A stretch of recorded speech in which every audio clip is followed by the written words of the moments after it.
नमस्कार, आपका हमारे न्यूज चैनल UK24 न्यूज में स्वागत है।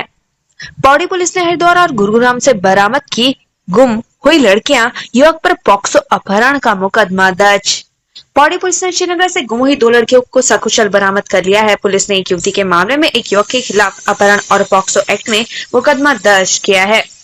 हरिद्वार पुलिस ने शुरू की मोबाइल चौकी मुहिम, श्रद्धालुओं की मदद समेत इन कामों का होगा जिम्मा। हरिद्वार पुलिस ने हर की पैड़ी पर मोबाइल चोरी अभियान की शुरुआत की है। चौकी द्वारा पुलिस हर की पैड़ी आने वाले असहाय लोगों की मदद, अतिक्रमण हटाने के अलावा सुरक्षा व्यवस्था बनाने का काम किया जाएगा। इन्वेस्टर समिट में पहुंचेंगे अडानी, अंबानी समेत टॉप 50 बिजनेसमैन अल्ट्रा लग्जरी कारों से करेंगे सफर। उत्तराखंड ग्लोबल इन्वेस्टर समिट में देश के 50 उद्योगपति हिस्सा ले रहे हैं। इन्वेस्टर समिट के लिए देहरादून पहुंचने वाले बिजनेसमैन को कैटेगरी के अनुसार गाड़ियां उपलब्ध करवाई जाएंगी। इसके लिए डायमंड, प्लैटिनम 1, प्लैटिनम 2 3 श्रेणियां बनाई गई हैं। सांसदों और विधायकों के खिलाफ दर्ज आपराधिक मुकदमे का मामला, हाईकोर्ट ने राज्य सरकार से 2 सप्ताह में मांगा जवाब। उत्तराखंड में सांसदों और विधायकों के खिलाफ दर्ज आपराधिक मुकदमों पर नैनीताल हाईकोर्ट ने खुद संज्ञान लिया और इस मामले पर सुनवाई करते हुए कोर्ट ने राज्य सरकार के सांसदों और विधायकों के खिलाफ दर्ज मुकदमों की जानकारी मांगी है। इसके लिए कोर्ट ने राज्य सरकार को 2 सप्ताह का समय दिया है। बरसाती नाले पर किए जा रहे कब्जे का लोगों ने किया विरोध, वन विभाग ने रुकवाया काम। श्यामपुर क्षेत्र स्थित अमित ग्राम गली नंबर 10 में वन विभाग की भूमि पर अवैध रूप से कब्जा किया जा रहा है। दरअसल कब्जाधारी द्वारा रात को जेसीबी से उक्त भूमि पर खुदाई की जा रही है। इस बीच स्थानीय लोगों ने वन विभाग की भूमि पर हो रहे कब्जे का विरोध किया और इस संबंध में वन विभाग को सूचना दी। शिकायत मिलने के बाद वन विभाग ने अपनी जमीन पर हो रहे कब्जे के निर्माण को रुकवाया और दोबारा कब्जा करने पर कब्जाधारी व्यक्ति को कड़ी कार्रवाई करने की चेतावनी दी। रुड़की में रोडवेज बस के अंदर मिला महिला का शव, जांच में जुटी पुलिस। हरिद्वार के रुड़की रोडवेज बस अड्डे पर बस में एक महिला का शव मिला है। सूचना मिलने के बाद पुलिस मौके पर पहुंची और शव को कब्जे में लेकर पोस्टमार्टम के लिए सिविल अस्पताल भेजा। महिला की पहचान खुशबू पत्नी लोकेश कुमार निवासी कोतवाली गंगनहर के रूप में हुई है। फिलहाल पुलिस महिला की मौत के कारणों का पता लगाने में जुटी हुई है।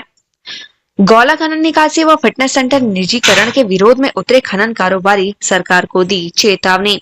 हल्द्वानी में गौला और नंदौर नदी से होने वाले खनिज निकासी के रॉयल्टी को निजी हाथों में देने के आदेश के बाद खनन कारोबारियों ने सरकार के खिलाफ प्रदर्शन शुरू किया। इस बीच उन्होंने सरकार से इस फैसले को वापस लेने की मांग उठाई है।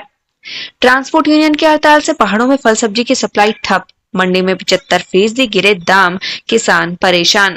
ट्रांसपोर्ट यूनियन की हड़ताल से पहाड़ों में फल सब्जी की सप्लाई ठप हो गई है। आलम यह है कि मंडी में सब्जी खराब होने लगी है। मंडी में फल सब्जियों के दाम 75% तक गिर गए हैं। अवैध संबंधों का एग्जिट प्लान, देवरों के साथ रची हत्या की साजिश, पति ने तीनों को भिजवाया जेल। उत्तराखंड में एक हैरान करने वाला मामला सामने आया है। यहाँ एक महिला ने अपने देवरों के साथ मिलकर पति को जान से मारने का प्लान बनाया, लेकिन पति ने सूझबूझ से अपनी जान बचा ली। पुलिस ने तीनों आरोपियों को गिरफ्तार कर मामले का खुलासा किया। ऋषिकेश में 10 लाख की स्मैक के साथ तस्कर गिरफ्तार। कोतवाली पुलिस को बड़ी कामयाबी हाथ लगी है। पुलिस ने 100.88 ग्राम स्मैक के साथ एक ड्रग पेडलर को गिरफ्तार किया है। पकड़ी गई स्मैक की कीमत लगभग 10 लाख रुपए बताई जा रही है। पुलिस ने आरोपी के खिलाफ संबंधित धाराओं में मुकदमा दर्ज कर जेल भेज दिया है। ड्रग पेडलर ने लोकल सप्लायरों के नाम भी पुलिस के सामने उजागर किए हैं, जिन्हें पुलिस जल्दी ही गिरफ्तार करने का दावा कर रही है। सल्ट से लापता नाबालिग लड़की थैली सैंड में मिली, भगाने वाला आरोपी गिरफ्तार। सल्ट पुलिस ने घर से स्कूल जाने के लिए निकली नाबालिग लड़की को थैली सैंड से ढूंढ लिया है। साथ ही नाबालिग को भगाने वाले आरोपी को गिरफ्तार किया है। आरोपी के खिलाफ पॉक्सो एक्ट में मुकदमा दर्ज किया गया है। खटीमा में नकाबपोश बदमाशों ने ज्वेलर्स को गोलियों से किया छलनी, 8 सेकंड में वारदात को अंजाम देकर हुए फरार। उधम सिंह नगर के खटीमा में एक ज्वेलर्स को दिन दहाड़े गोलियों से छलनी कर दिया गया। 2 नकाबपोश बदमाश ज्वेलर्स की दुकान पर आए और उन्होंने ताबड़तोड़ फायरिंग शुरू कर दी। सिर्फ 8 सेकंड में वो वारदात को अंजाम देकर फरार हो गए। ज्वेलर्स को अस्पताल ले जाने पर डॉक्टर ने उसे मृत घोषित कर दिया।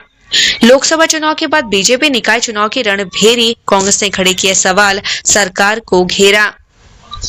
उत्तराखंड में निकाय चुनाव में हो रही देरी पर कांग्रेस लगातार धामी सरकार को घेर रही है। निकाय के लिए अधिसूचना जारी होने के बाद डीएम निकायों पर प्रशासक नियुक्त हो गए हैं। इस पर अब कांग्रेस ने धामी सरकार की मंशा पर सवाल उठाए हैं। उत्तराखंड योग महोत्सव को लेकर बच्चों और युवाओं में दिखा उत्साह। इंडोनेशिया की इस विभूति ने सबका मन मोहा। रामनगर उत्तराखंड योग महोत्सव का साक्षी बना। इंडोनेशिया से आए पद्मश्री इदराशी पुत्र मनु आवा ने बच्चों को योग की प्राचीन विद्या सिखाई। उत्तराखंड से सभी जिलों से बच्चे और युवा योग महोत्सव में आए थे। गंगोत्री हाईवे पर ओपन टनल के पीछे भूस्खलन नजरअंदाज कर रहे अधिकारी। गंगोत्री हाईवे पर सिर्फ ओपन टनल के पीछे लगातार भूस्खलन हो रहा है, इसके बाद भी इस ओर कोई ध्यान नहीं दिया जा रहा है, जिससे भविष्य में यहाँ कोई बड़ा हादसा हो सकता है। होमगार्ड स्थापना दिवस 2023, सीएम धामी के जवानों को सौगात, नई भर्तियों समेत की गई बड़ी घोषणाएं। होमगार्ड एवं नागरिक सुरक्षा स्थापना दिवस के अवसर पर देहरादून में कार्यक्रम का आयोजन किया गया। इस दौरान रैतिक परेड भी आयोजित हुई। वहीं सीएम पुष्कर सिंह धामी बतौर मुख्य अतिथि कार्यक्रम में शामिल हुए। सीएम धामी ने जवानों को सम्मानित करते हुए कई बड़ी घोषणाएं की। सीएम धामी ने की ये घोषणाएं। सेना की तर्ज पर होमगार्ड के लिए होगी CSD कैंटीन की सुविधा शुरू की जाएगी। इसके लिए विशेष कार्ड बनवाए जाएंगे। होमगार्ड के पदों पर जल्द 320 नई भर्तियों की तैयारी। होमगार्ड को प्रशिक्षण के लिए प्रेम नगर में फायरिंग रेंज बनाया जाएगा। बड़ी संख्या में मोटरसाइकिल की खरीद की जाएगी। उच्च हिमालयी क्षेत्रों में ड्यूटी पर प्रोत्साहन राशि दी जाएगी। रेस्क्यू सेंटर व हॉस्टल का निर्माण किया जाएगा। उत्तराखंड में अब स्कूली बच्चों को आधार की तरह जारी होगा परमानेंट एजुकेशन नंबर। होंगे ये फायदे। आने वाले समय में किसी भी स्कूल से बच्चों की गलत या फर्जी TC जारी नहीं की जा सकेगी। इसके लिए केंद्र सरकार की ओर से unified district information system for education portal को अपडेट किया जा रहा है। उसके बाद कक्षा 1 से 12वीं तक के स्कूली बच्चों की आधार के तर्ज पर एक परमानेंट एजुकेशन नंबर जारी किया जाएगा। इसी नंबर से बच्चों को TC जारी की जाएगी। कंपनियों के लिए रानी पोखरी में बनेगा IT टावर। 2000 करोड़ से ऊपर के MOU।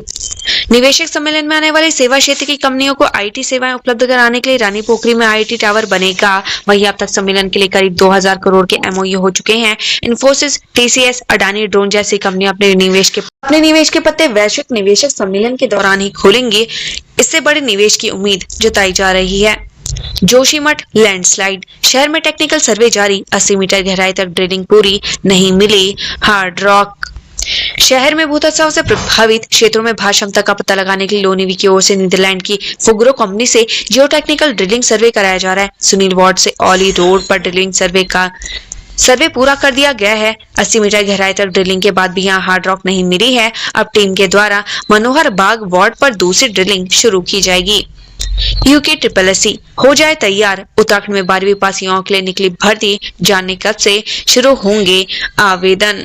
उत्तराखंड अधीनस्थ सेवा चयन आयोग ने 12वीं पास युवाओं के लिए इंटरमीडिएट स्तरीय भर्ती परीक्षा का विज्ञापन जारी कर दिया है। इसकी ऑनलाइन आवेदन प्रक्रिया 11 दिसंबर से शुरू होगी। आयोग के विज्ञापन के मुताबिक परिवहन आरक्षी के 118, आबकारी सिपाही के 100, उप आबकारी निरीक्षक के 14, पंतनगर विश्वविद्यालय में हॉस्टल मैनेजर के 2, महिला कल्याण विभाग में हाउसकीपर के 2 पद मिलाकर कुल 236 पदों पर भर्ती की जाएगी। बिजली के खंभे हटे, टेलीकॉम कंपनी के तार कटे, इंटरनेट सेवाएं ठप। राजधानी में मंगलवार का दिन टेलीफोन उपभोक्ताओं के लिए भारी मुसीबतों वाला रहा। UPCL ने बिजली लाइन भूमिगत होने के चलते अपने खंभे हटा लिए। दूरसंचार कंपनियों के केबल काटकर फेंक दिए। इससे दिन भर जहां इंटरनेट सेवाएं बाधित रही, तो कई कंपनियों के फोन की घंटी भी नहीं बज पाई। देर रात तक सेवाएं सुचारू नहीं हो पाई थी। राजधानी स्मार्ट सिटी प्रोजेक्ट के तहत जिलाधिकारी सोनिका ने निर्देश दिए थे कि सभी बिजली लाइन भूमिगत होंगे। सड़क किनारे खड़े बिजली के खंभे हटेंगे। इस काम के लिए नगर निगम ने दूरसंचार कंपनियों को पूर्व में नोटिस जारी किए थे, लेकिन निर्धारित समय अवधि में अपने केबल हटाने को कहा था। बावजूद इसके दूरसंचार कंपनियों ने केबल नहीं हटाए। PRD भर्ती प्रक्रिया को हाईकोर्ट ने दिखाई हरी झंडी। याचिकाकर्ता की याचिका खारिज। हाईकोर्ट ने राज्य में चल रही प्रांतीय रक्षक दल PRD की भर्ती प्रक्रिया को चुनौती देने वाली याचिका को खारिज कर भर्ती प्रक्रिया को जारी रखने की हरी झंडी दे दी है। कार्यवाहक मुख्य न्यायाधीश मनोज कुमार तिवारी एवं न्यायमूर्ति विवेक भारती शर्मा की खंडपीठ के समक्ष मामले की सुनवाई हुई। खटीमा में दुकान में घुसकर नकाबपोश बदमाशों ने सर्राफा को मारी गोली। इलाज के दौरान हुई मौत। झनकट के देवरी गांव में मंगलवार शाम बाइक सवार 2 नकाबपोश युवकों ने दुकान में घुसकर सर्राफ को गोली मार दी। गंभीर रूप से घायल होने के कारण उन्हें बरेली के भोजीपुरा अस्पताल में भर्ती करवाया गया, जहां इलाज के दौरान सर्राफ ने दम तोड़ दिया। खनन विभाग में 62 नए पद सृजित। नए ढांचे को कैबिनेट की मंजूरी। औद्योगिक विकास खनन विभाग के अंतर्गत भूतत्व एवं खनिकर्म निदेशालय के ढांचे में 62 नए पद सृजित करने को मंजूरी दे दी गई। कैबिनेट की बैठक में इस प्रस्ताव पर सोमवार को मुहर लगी। निदेशालय में मैन पावर बढ़ने से खनन पट्टों से प्राप्त होने वाले राजस्व को बढ़ाने और अवैध खनन रोकने में मदद मिलेगी। उत्तराखंड से संबंधित ऐसी ही खबरें पाने के लिए हमारे चैनल को लाइक व सब्सक्राइब जरूर करें। धन्यवाद।